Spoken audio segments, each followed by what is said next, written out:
Hey everyone, Rascally Rasmus here. Having now spent roughly 30 hours in the early access of Tinkerlands, I decided to do a little guide here on which order you should progress the different biomes, different bosses in Tinkerlands, because throughout my playthrough I found myself unsure on where to go next quite a few times. So with that, let's just get into it. So when you initially start Tinkerlands, you will want to explore the beach and the forest, and in particular you'll be looking for the bard wandering the forest. Once you find the bard, you'll want to move him into a house, and once you've moved him into a house, he will offer you protection from the desert. Once you have this protection, you want to go to the desert, and your primary goal here should be to find copper and also some wood so you can create copper tools and copper armor. While here in the desert, you'll also want to look out for fire flowers, so these, and the piles of sand, as you'll be needing a fair bit of this to be able to go to the Snow Biome later. Once you have enough copper and other resources that you need from the desert, you probably want to think about slaying the Slimeking next. And to summon him, you need a slime voodoo doll, which is dropped from regular slimes, but you can also craft it using mucus here at the working table. Once you have defeated the Slimeking, you probably want to think about going to the Snow Biome next. And this is where our fire flowers and our sand come in. You will want to craft glass bottles using the glass at the furnace, and then you'll want to craft hot drinks. Crafting hot drinks will allow you to go to the Snow Biome, and while in the Snow Biome, you will be looking for the cave entrance, and you'll also be looking for iron and wood so you can upgrade your armor to iron quality armor.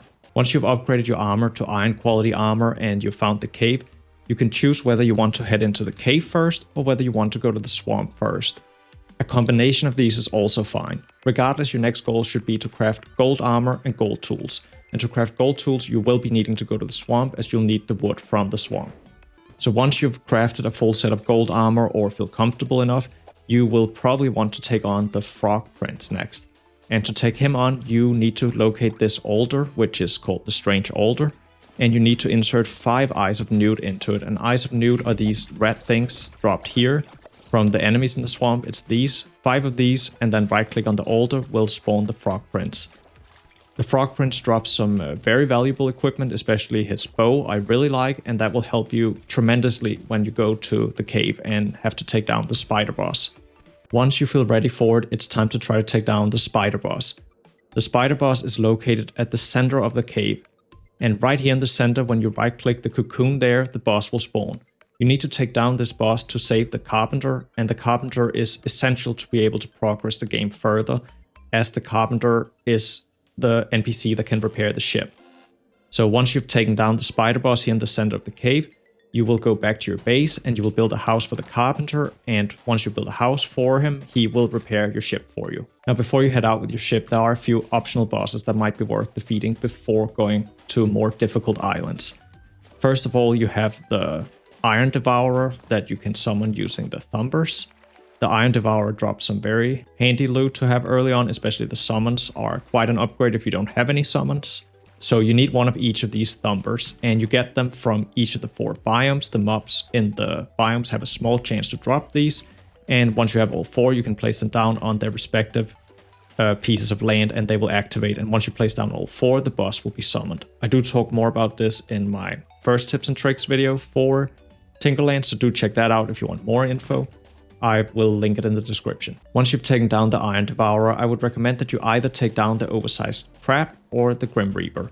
The Oversized Crab you can summon using crab juice, and crab juice you can get from slaying the blue, blackish crabs that you will sometimes see walking around. So after taking down the Oversized Crab, I'd recommend taking down the Grim Reaper next. To summon the Grim Reaper, you need the skeleton, and you need to craft a cursed doll here at the skeleton. And for that you need 20 dolls and 20 needles. You can find both the dolls, the needles, and the skeleton in the Halloween biome, so use your ship to sail to a pumpkin island and find all of those, and then you can summon the Grim Reaper. Speaking of the ship, I should explain that to sail the ship you can click the steering wheel, you can use these compasses to reroll which islands are accessible, and you can use the map charts to travel to each island. So in this case, now that you've dealt with the Grim Reaper and so on, you probably want to head to the jungle. To navigate there, you simply press the button, and I talk more about how this works in my 10 more things I wish I knew for Tinkerlands, so I will also link that video in the description below.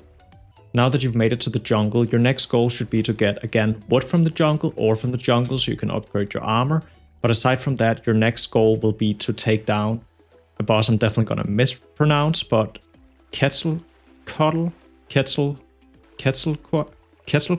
Quetzalcoatl, maybe? I don't know. Anyways, take down Quetzalcoatl. You need to make it to the center of the island. And to get there, you need to find a temple entrance. And there's typically a few, 2, 3, or 4 of them around the island. And these are essentially caves of the jungle biome. You want to make it through these and get to the center of the cave. And here you want to exit. And so when you exit up here, there will be a number of summoning items that you can then pick up to use to summon Quetzalcoatl. So once you've upgraded your armor and weapons and feel ready, you can summon Quetzalcoatl. And taking down Quetzalcoatl will trigger a curse in the swamp, which means that once he's down, where you want to go next is the swamp. So in the swamp, you should now be seeing this purple haze. And you will also see that these wolf statues will have gotten some purple stuff around them. What you want to do is go around and break these wolf statues. You will find the Baba Yaga's hut here, which will, if I try to tag it, it should shoot out these. And these will lead you to the different statues. And once you've broken all the statues, Baba Yaga will spawn. And here is another one. And 3 more to go. And another one. Alright, and so now we just need to find the last 2 statues. And 1 more to go after this. So this should be the last statue. So now that I'm breaking this, Baba Yaga should spawn. And now I just need to find a hut, so I can actually damage her. There it is. Here we have Baba Yaga. And I should take her down very easily because I'm obviously way overgeared for this. So now that Baba Yaga has been taken down, you can see here in the bottom left, it says the heart of the island started beating. And this is the corruption spawning in the center of the cave. So back in the cave here, you can see now in the center, the corruption has started spreading. And at the very center here, there is a heart that you can destroy. And once that starts, a blood event will start where you need to slay a bunch of corrupted minions. And so once you've taken down the corrupted king, it's time to either head to the Ghostlands or head to the Goblin Island. So personally, I would recommend going to the Goblin Island first because you can get some very nice upgrades there. So I'm now going to navigate to the Goblin Island. And so here at the Goblin Island, you have 2 goals. First of all, you want to slay enemies for teeth, because at the center of the Goblin Island, you can turn teeth into some NPCs that live there, and they will give you various accessories as rewards. Second off, you're looking for these mining stations, goo stations. Once you've destroyed 4 of these, the Huntress will spawn. Alright, second and third station are here.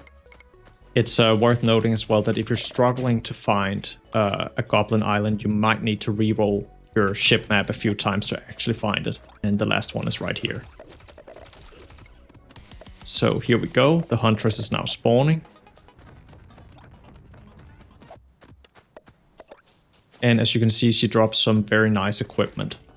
And this is a goo arrow bow. And generally, I found that you should be able to summon the Huntress roughly 3 times per island. Like there's enough of these stations on each island to summon her 3 times.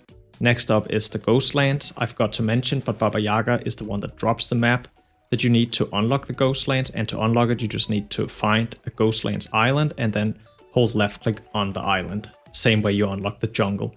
So now we're going to the Ghostlands next. Here at the Ghostlands, your goal is, as usual, to find ore and to find some wood so you can craft the newest armor and the newest tools. Aside from that, your main goal is to slay the Banshee. And the Banshee you can summon, again, as you might have guessed, in the middle of the island.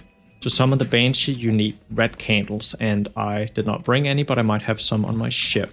So I did have 2 red candles on my ship. You need 3 to summon her, and you can get these from various chests around the island, and especially the caves, the crypts on the island can be very useful places for getting these red candles. Once you have 3 of them and you feel ready for it, you've upgraded your armor and so on, you head to the center of the island and you can place down the candles into 3 pedestals.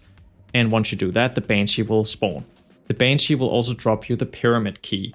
And so, as you might have guessed, this means it's now time to head back to the desert on your main island. So in the desert, you now want to use your key both to open all these smaller pyramids for the chests and to find the main pyramid with the entrance down to the cave.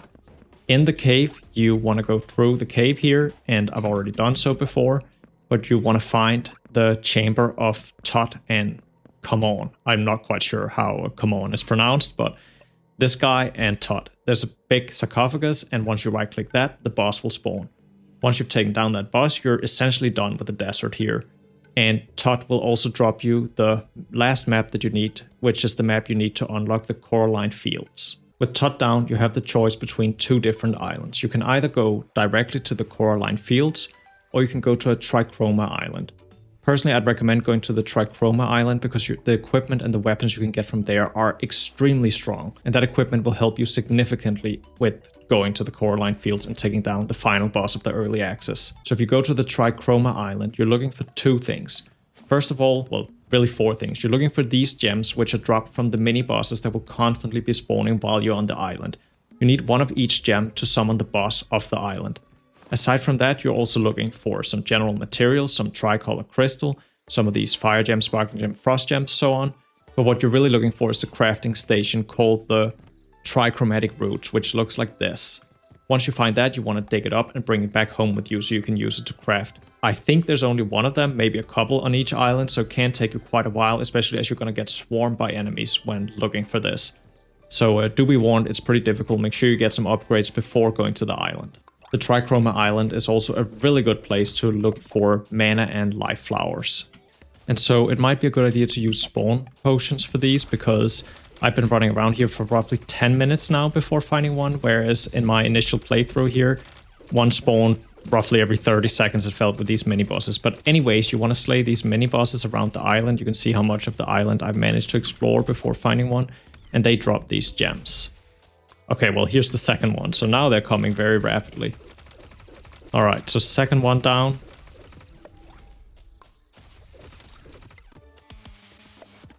And so I would just need to get the third one to be able to summon the chromatic fairy.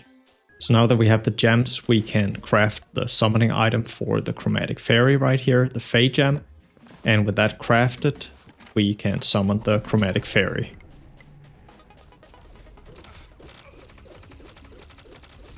Okay, so the chromatic fairy is a little bit of a nuisance. She's not that bad, but she is a little difficult, especially till you get some better weapons. And so once you've taken her down, I'd recommend taking her down a few times if you can, if you have the time to grind it, because especially the rainbow sword, as you've seen, I think is very strong. And now all that's left to do is to go to the Coraline Fields. So we're going to sail off to the Coraline Fields. And once in the Coraline Fields, we are, as usual, looking to get to the center of the island. However, there's a wall blocking our path, so what we need to do to get there is to find a turtle island. So to find a turtle island, I'm basically just going to start swimming around and look for a different looking biome here. Now up here, this is looking promising. This is a turtle island. And what we want to do here is slay turtles until we get one of each of these elemental turtle scales. Once we've gotten the scales, what we're looking for is one of these turtle statues here. And by placing a scale on each of these, we can make the turtle statue open its mouth and we can enter. So once down here, you can collect new materials and all the usual stuff. But you want to go to the center, and here you'll find a ladder going up. And at the center of the island, we will fight the final boss. So now we have found the center of the cave. I'm going to take the ladder back up. And here we will be fighting the final boss. And he doesn't spawn by himself immediately. You need to go around this area and activate 4 different altars, one for each element. And then you need to slay some enemies, and once the enemies are slain for each altar, you go to the center again and the boss will spawn. So here's the first altar, and I simply right click it, and then fire elements will start to spawn. And as mentioned, once I kill them, I just need to go to the center. Without spoiling the final boss, I'm gonna go ahead and end the video here. If the video has been helpful, then please consider liking and subscribing. I really appreciate it. Regardless, thank you so much for watching. Have a very nice day. Until next time.